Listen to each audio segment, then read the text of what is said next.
Hello students, how are you all? I hope all you will be fine at your home. बच्चों आज मैं आपके लिए लेकर आया हूँ क्लास 8 का साइंस का चैप्टर नंबर 1 जिसका नाम है क्रॉप प्रोडक्शन एंड मैनेजमेंट। आज हम इस चैप्टर में जानेंगे कि फसल क्या होती है और उसकी मैनेजमेंट हमें कैसे करनी होती है। ठीक है, तो चलिए स्टार्ट करते हैं। और सबको मैं पहले बोल देना चाहूँगा कि आप सब लोग जो ये वीडियो देख रहे हैं तो आप लोग एक काम करेंगे, ये चैनल सब्सक्राइब कर देंगे, इसको लाइक भी करेंगे और शेयर भी करेंगे अपने दोस्तों के साथ ताकि वो सभी लोग आगे इस चीज़ को फैलाएं।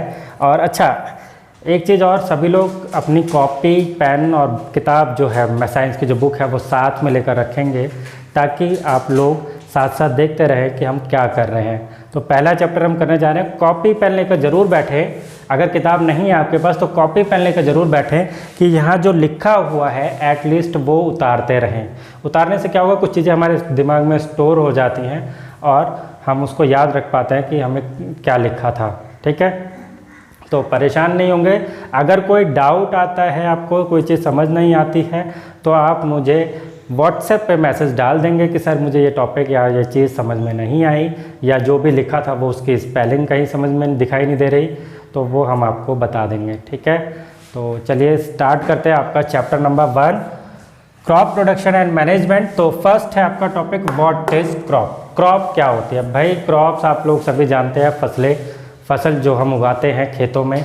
बट हम किसको क्रॉप कहेंगे? कोई भी फसल, कोई भी चीज़ जो हम उगाए लार्ज स्केल पर खेतों में उसको हम बोलते हैं फसल या उसको बोलते हैं हम क्रॉप। ठीक है, लार्ज स्केल पे अगर कोई चीज़ हम उगाते हैं खेतों में तो उसको हम बोलते हैं फसल। Next, what is management. बच्चों हम फसल उगाते हैं तो क्या हमें उसका रखरखाव नहीं करना पड़ता? उसको रखरखाव को ही हम मैनेजमेंट कहते हैं। जो मैनेजमेंट हम उनके रखरखाव में करते हैं कि उनको उगाते टाइम पे हम उनका रखरखाव कैसे कर रहे हैं, फिर जब वो फसल कट के घर आ जाती है तो उसका हम मैनेजमेंट मतलब रखरखाव कैसे करते हैं, तो उसके बारे में ये चैप्टर है। तो चलिए देखते हैं आगे का टॉपिक क्रॉप्स। क्रॉप्स जैसा कि मैंने बताया फसलें जो कि लार्ज स्केल पे उगाई जाती है उनको हम फसल कहते हैं। तो फसल जो होती है हमारी वो 2 टाइप्स की होती है। कितने टाइप्स की? 2 टाइप्स की फसलें होती हैं हमारी। कौन कौन सी? Kharif crop and rabi crops. हमारी जो फसलें होती हैं वो 2 टाइप की होती है। कौन कौन सी? Kharif crop and rabi crop. Kharif crop की बात करेंगे सबसे पहले। तो खरीफ क्रॉप कौन सी होती हैं? वो फसलें जो हम रेनी सीजन में उगाते हैं उनको हम खरीफ क्रॉप बोलते हैं। बच्चों रेनी सीजन में उगा रहे हैं तो इससे एक चीज़ आपके दिमाग में आ जानी चाहिए कि हमें ऐसी फसल उगाने जा रहे हैं जिनको वाटर की रिक्वायरमेंट ज़्यादा है, इसीलिए हम उनको रेनी सीजन में उगाते हैं। तो हमारे इंडिया में जो रेनी सीजन है वो कब से कब तक होता है? बच्चा हमारे इंडिया में, भारत में रेनी सीजन जो मानसून सीजन होता है वो जून से लेकर सितंबर तक होता है। कब से कब तक होता है? जून से सितंबर तक। इस बीच में हमारे यहाँ बारिश होती है बहुत, तो इस बीच में जो भी फसल हम उगाते हैं जून से सितंबर के मंथ में उनको हम बोलते हैं क्या? खरीफ क्रॉप। क्या बोलते हैं? खरीफ क्रॉप्स। तो ये कब उगाई जाती है? रेनी सीजन में। रेनी सीजन कब से कब तक होता है? जून टू सितंबर। ठीक है, इस समय कौन कौन सी फसलें उगाई जाती हैं? जिन फसलों को पानी की रिक्वायरमेंट ज़्यादा होती है उन्हीं फसलों को हम इस टाइम पे उगाते हैं। जैसे पैडी है, मेज है, मक्का, सोयाबीन, ग्राउंडनट, मूंगफली, कोकोनट, नारियल, इन सभी को पानी की रिक्वायरमेंट ज़्यादा होती है, इसलिए हम इनको बरसात के सीज़न में उगाते हैं। चावल जो धान आपका है, धान कब उगाते हो आप? बरसात के सीज़न में ही। तो ये जो फसलें हम बरसात में उगाते हैं इनको हम बोलते हैं खरीफ क्रॉप। सेकंड पे आते हैं आपका रबी क्रॉप्स। रबी क्रॉप्स कौन से होते हैं? बच्चा जो भी फसल आप ठंडियों में उगाते हैं, ठंडियों में जिन फसलों को आप उगाते हैं उनको हम रबी क्रॉप्स कहते हैं। और हमारे इंडिया में, भारत में ठंडियों का सीज़न कब से कब तक होता है आपको पता है? अक्टूबर से ठंड आनी शुरू हो जाती है और वो मार्च तक कंटिन्यू रहती है, होली तक। जैसा कि आप जानते हैं होली तक वो थोड़ी बहुत कंटिन्यू रहती है। होली के बाद जब हमने ठंडे पानी से एक बार नहा लिया तो उसके बाद ठंड गायब हो जाती है, फिर उसके बाद तो हम नॉर्मल हो जाते हैं, फिर लगता है गर्मियाँ आ गई हैं। तो हमारे इंडिया में ठंडियाँ कब से कब तक होती है? अक्टूबर से लेकर मार्च तक होती हैं। तो इस दौरान जो भी फसल उगाई जाती है उसको हम क्या बोलते हैं? रबी क्रॉप्स बोलते हैं, RABI, रबी क्रॉप्स। ठीक है। और इसके अंदर कौन कौन सी फसल उगाई जाती है? भाई इसके अंदर जब ठंडियों का सीज़न है, हमें पानी से तो थोड़ा ठंड में डर लगता भी है, नहाने का भी मन नहीं करता, तो हमें जब मन नहीं करता तो फसलों का भी मन नहीं करता, तो उनको भी ऐसी फसलें होती हैं जिनको पानी की रिक्वायरमेंट कम होती हैं। ऐसी फसलें जिनको पानी की रिक्वायरमेंट कम हो, उन्हीं को हम ठंडियों के सीज़न में उगाते हैं और रबी क्रॉप बोलते हैं। कौन कौन सी फसलें हैं ऐसी? वीट है, गेहूँ, चना, मटर, सरसों, ये सभी फिर लिनसीड लिखा है, लिनसीड, ये सभी फसल है जो हम ठंडियों में उगाते हैं। ठीक है। क्यों उगाते हैं? क्योंकि इनको पानी की रिक्वायरमेंट कम होती है और थोड़ा बहुत धूप की रिक्वायरमेंट भी कम होती है। ठीक है। तो आज हमने जाना क्या कि हमें इस चैप्टर में क्या पढ़ना है? क्रॉप्स के बारे में पढ़ना है। क्रॉप्स कितने टाइप की होती हैं? 2 टाइप की क्रॉप होती है। कौन कौन सी? खरीफ क्रॉप और रबी क्रॉप्स। खरीफ क्रॉप हमारी रेनी सीजन में होती है, जून से सितंबर के मंथ में उगाई जाती है, और पैडी, मेज, सोयाबीन, ग्राउंडनट इसके एग्जाम्पल हैं। ठीक है। रबी क्रॉप्स के बारे में जाना है जो कि विंटर सीजन में उगाई जाती है। विंटर सीजन हमारे यहाँ पर कितने टाइम का होता है? अक्टूबर से मार्च तक होता है। इसमें कौन कौन सी फसल उगाई जाती है? Wheat, gram, P, mustard and linseed. ठीक है। तो बच्चों आपने ये सब जाना। अब आगे हम देखते हैं कि एग्रीकल्चरल प्रैक्टिसेस क्या होती हैं, मतलब खेती के टाइम पर हम क्या क्या चीज़ें करते हैं, हम कौन कौन से काम खेती में करते हैं। ठीक है। नेक्स्ट टॉपिक पे आते हैं अपने। देखिए एग्रीकल्चरल प्रैक्टिसेस, तो हम क्या क्या करते हैं खेती के करने के टाइम पे। तो पहला है प्रिपरेशन ऑफ सॉइल, मतलब प्रिपरेशन ऑफ सॉइल। बच्चों आप लोग सोचोगे मिट्टी तो पहले से बनी है, उसको क्या तैयार करेंगे हम? बेटा मिट्टी को खेती करने लायक बनाने का हमें इसमें काम करना होता है। खेती करने लायक मिट्टी जो शुरू में आप देखते हैं खेतों में जो पड़ी रहती है काफ़ी देर तक, वो हार्ड हो जाती है, तो पहले उसको सॉफ्ट बनाया जाता है। एयरेशन उसके अंदर किया जाता है, मतलब जो हम जुताई करते हैं, प्लोइंग करते हैं वहाँ पर खेती में जो जुताई करते हैं ट्रैक्टर से या हल से, तो उससे क्या करते हैं हम कि उससे उसको सॉफ्ट करते हैं। वो हार्ड जो हो चुकी है उसको सॉफ्ट करते हैं और उसके अंदर ताकि एयर हो जाए, एयरेशन आ जाए, उसके अंदर थोड़ी हवा भर जाए। और क्या करते हैं? पानी वानी देकर उसका थोड़ा सा ध्यान रखते हैं, थोड़ा सा गीला कर दें उसको। तो ये चीज़ हम उसको करते हैं। तो नेक्स्ट स्टेप जो मिट्टी का हम तैयार करते हैं कि हम मिट्टी का ये भी तैयार करते हैं कि उसके अंदर देख लेते हैं कि उसकी उर्वरक क्षमता कैसी है। उर्वरक क्षमता मतलब पैदावार कैसी होगी इस मिट्टी की, ये उपजाऊ मिट्टी है या नहीं है या बंजर है। तो अब रेगिस्तान में जाके कोई खेती करे तो नहीं हो पाएगी, उसको बनाना पड़ेगा पहले उसको मिट्टी वैसी कि ताकि हम वहाँ पर भी खेती कर सकें। तो हर जगह खेती भी नहीं हो पाती, तो जो खेती करने लायक जो ज़मीन होती है हमें पहले उसको तैयार करना होता है। तो ये मार्कर गिर गया, 1 मिनट। तो खेती करने लायक हमें उसको पहले तैयार करना होता है। ठीक है। तो सेकंड स्टेप में आता है सोइंग। सोइंग का मतलब बीज बोना। जब आपने मिट्टी को तैयार कर लिया कि अब आप बीज बो सकते हो, तो उसके बाद हम वहाँ पर बीज डालते हैं, धान के, गेहूं के, चने के, मटर के, वो बीज हम वहाँ पर बो देते हैं।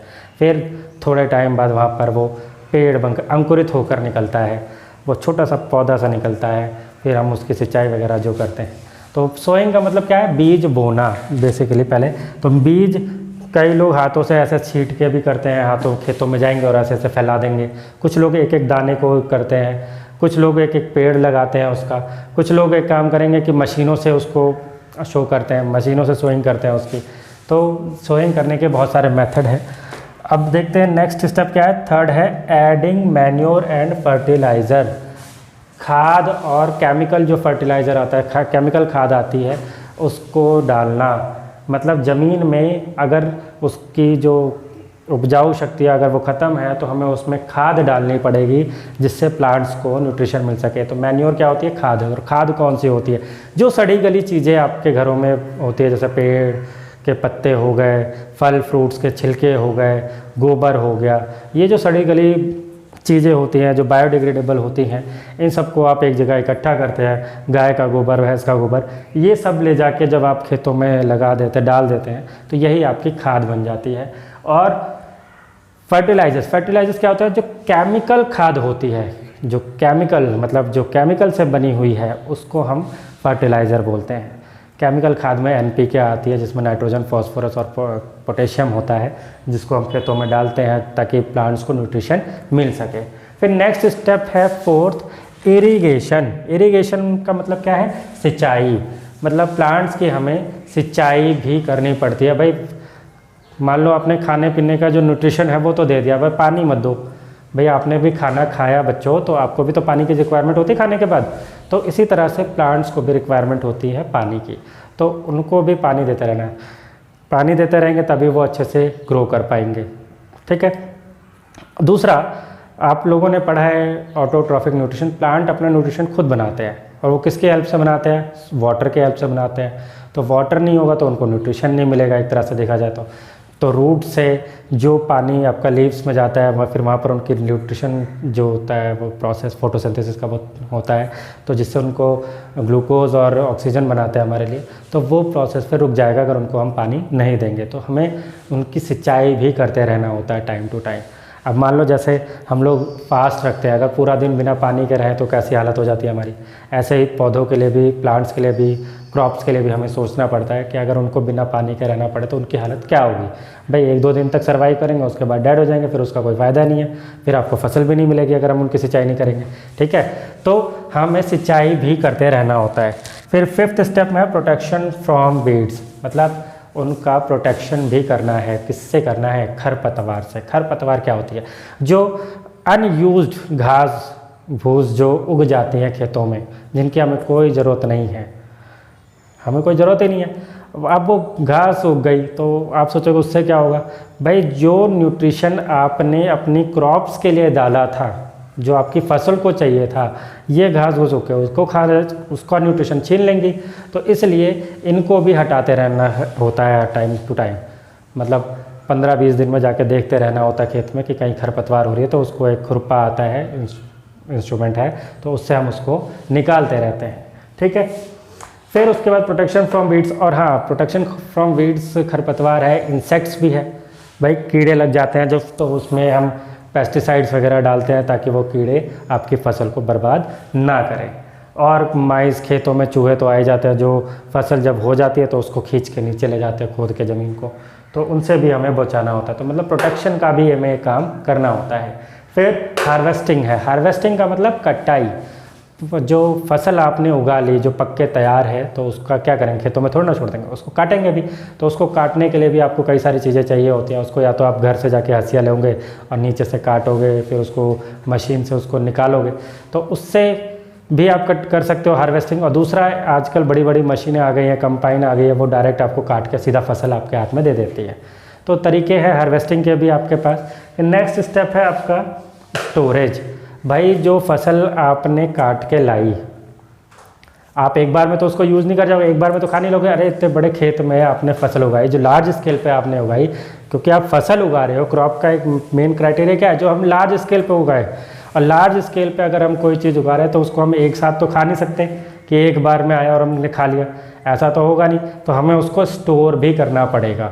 तो हम क्या करेंगे? गाँव में और घरों में क्या करते हैं लोग कि बड़े बड़े कंटेनर्स मंगाते हैं, स्टील के या फिर एल्युमिनियम के, और उसमें उसको स्टोर करते हैं। गांव में तो मिट्टी के बनाए जाते हैं, उसमें इस चीज़ को स्टोर करके रखते हैं। स्टोरेज करके रखते हैं, फिर जैसे जैसे उनको ज़रूरत होती है वो उसको निकाल के अपना पिसवाते हैं। जैसे गेहूँ है, स्टोर कर रखा है, तो उसको निकालेंगे और पीसने के लिए भेज देंगे, तो फिर आपके घर में आटा आ जाएगा। अब एक साथ सारा पिसवा के रख देंगे तो सारा कीड़े लग सकते हैं, उसमें खा जाएंगे सारे कीड़े, तो आपको वो कीड़े वाला आटा मिलेगा। तो इसलिए उस गेहूं को स्टोर करके रखते हैं, और उसमें भी दवाई डाल के रखते हैं ताकि उसमें कीड़े ना लग जाए, उसको कीड़े ना खा जाए। तो मतलब एक तरह से कहा जाए तो हमें स्टोरेज में भी उसका ध्यान रखना होता है। तो ये जो हमने फसल का रखरखाव किया, ये जो इतने सारे तरीके देखे हमने, यही क्या कहलाता है? मैनेजमेंट कहलाता है। यही प्रोसेस होता है मैनेजमेंट का। ठीक है। तो आज आपने बच्चों क्या जाना? आपने जाना क्रॉप्स क्या होती हैं, क्रॉप्स के टाइप क्या होते हैं, और उनका मैनेजमेंट क्या होता है। तो मैनेजमेंट जो आपने अभी ये सारे टॉपिक्स आपने देखे, इन सभी टॉपिक्स को हम डिटेल में पढ़ेंगे कि इनके अंदर और कौन कौन से स्टेप्स होते हैं, इरिगेशन करने के क्या क्या तरीके होते हैं, कटिंग के मतलब हार्वेस्टिंग के क्या क्या तरीके हैं, और स्टोरेज के क्या क्या तरीके हैं, सोइंग के क्या क्या तरीके हैं। ये सारे जो मेथड्स हैं इनके बारे में और डिटेल में हम नेक्स्ट वीडियो में जानेंगे। तो अभी के लिए आपके लिए इतना ही। ठीक है, ये इंट्रोडक्शन क्लास थी आपकी साइंस की फर्स्ट चैप्टर की। तो आप लोग इन टॉपिक्स को नोट डाउन कर लेंगे अपनी कॉपी और पेन लेकर, और हम अब मिलेंगे नेक्स्ट वीडियो में। तब तक आप सब अपना ध्यान रखेंगे, घर पे रहेंगे, सुरक्षित रहेंगे। ठीक है, तो चलिए मिलते हैं नेक्स्ट वीडियो में। Thank you.